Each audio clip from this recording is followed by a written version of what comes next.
So it's important that you understand the sales process. So understanding the sales process, what we're gonna go over is the 5 pillars of a high converting sales process.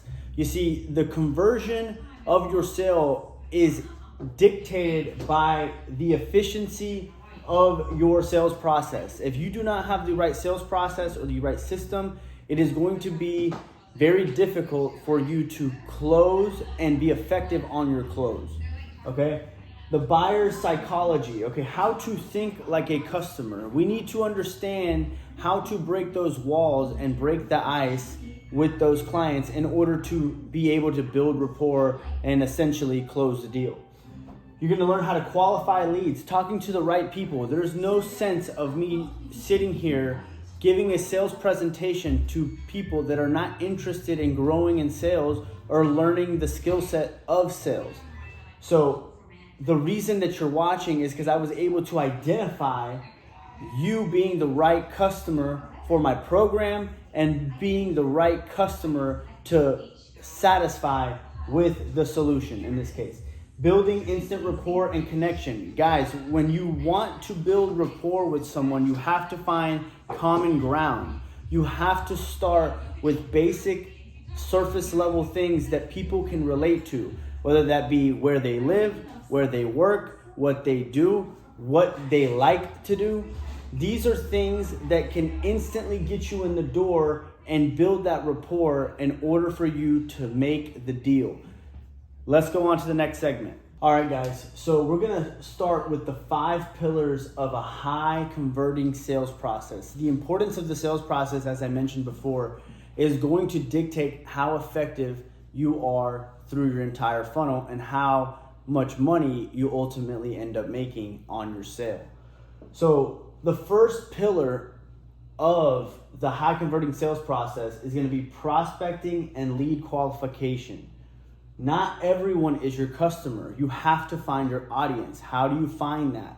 Well, here's an acronym to go off of. BANT, okay? BANT stands for budget,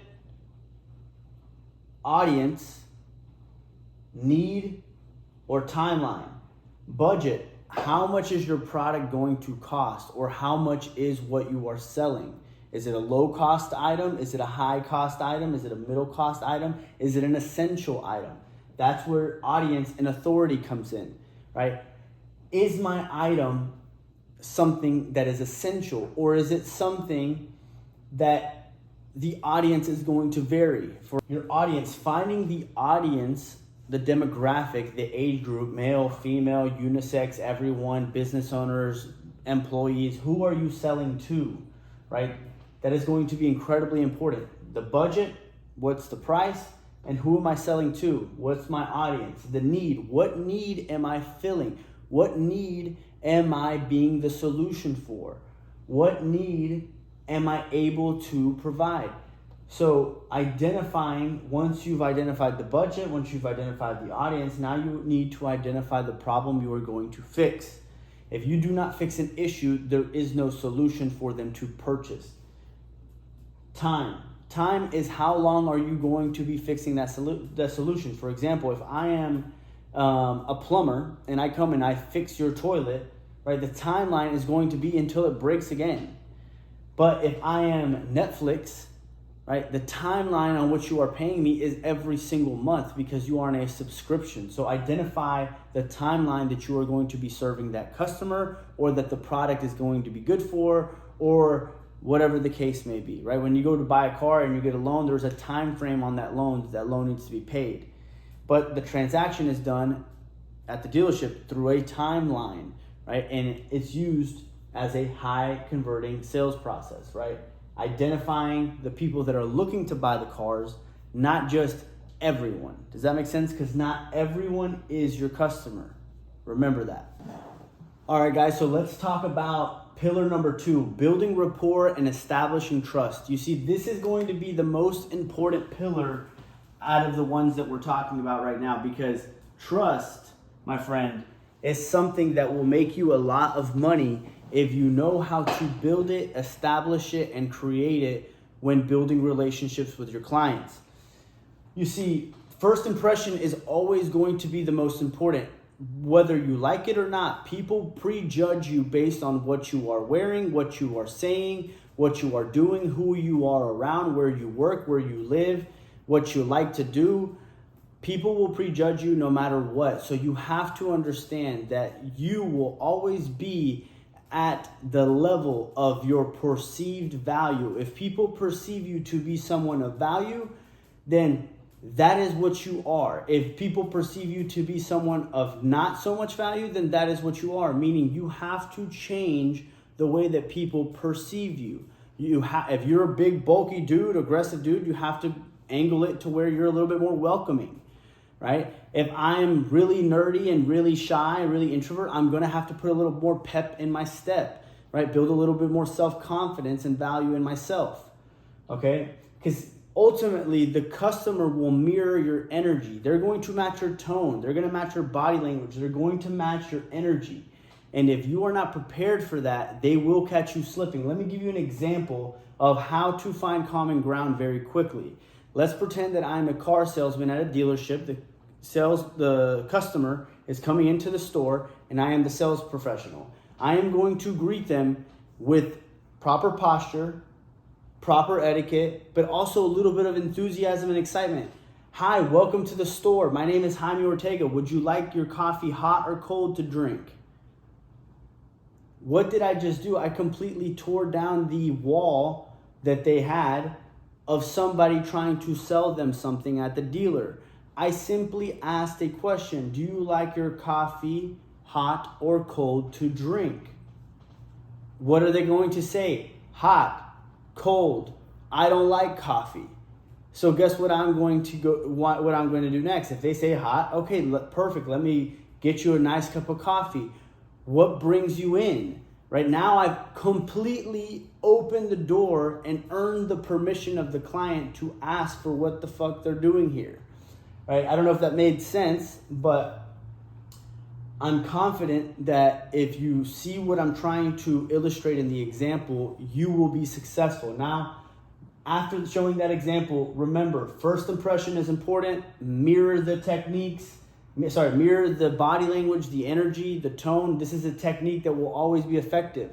They will mirror whatever you put out. If you put out, oh, welcome to so-and-so, that's what energy the client will have. If you get excited about the product or about whatever it is that you're representing or selling, the customer will also transfer that energy and take it in.